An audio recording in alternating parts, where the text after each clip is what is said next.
on my way home one afternoon from work, my cell phone beeped that I had a message. So I was checking my messages when there was a message from my son Christopher's kindergarten teacher. She said that there was a problem or an incident that occurred in the library, and she was laughing when she said this and asked that I would please call her back. I called her back and spoke with her, and she said that there was a problem in the library today, that Christopher was a little traumatized. She seemed to think, and I thought, what in the world had happened? She proceeded to tell me that there was a student in Christopher's class named Madeline, and Madeline has a glass eye.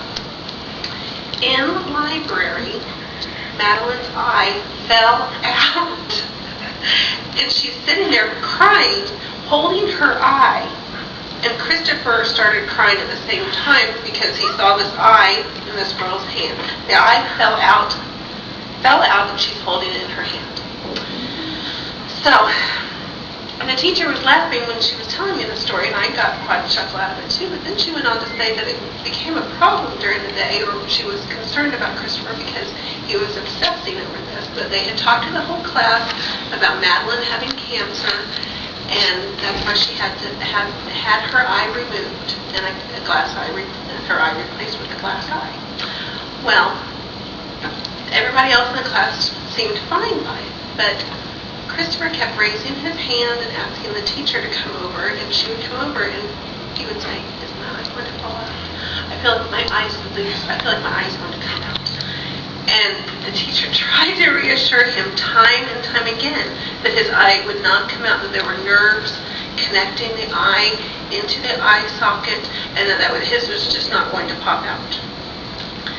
Well, this persisted throughout the day, and so she thought I needed to be aware of it. Well, that afternoon when I went to pick up Christopher from his after-school program, the teacher there, which was a different teacher, had no idea what occurred in the morning. And she came up to me and said, "Cindy, Christopher has been telling me that this girl's eye fell out in class, in library class. And she didn't believe him." And I said, "Well, it's true. I just talked to the teacher, and this is what had happened." I shared the information with her.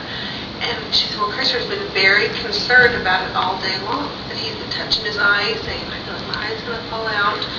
All these different things that he just was trying to, really having a hard time with. So we got him home, and I talked to him about it, and we explained once again about Madeline having cancer, and that she had to have the doctor surgically remove the eye, that your eye cannot just fall out on its own.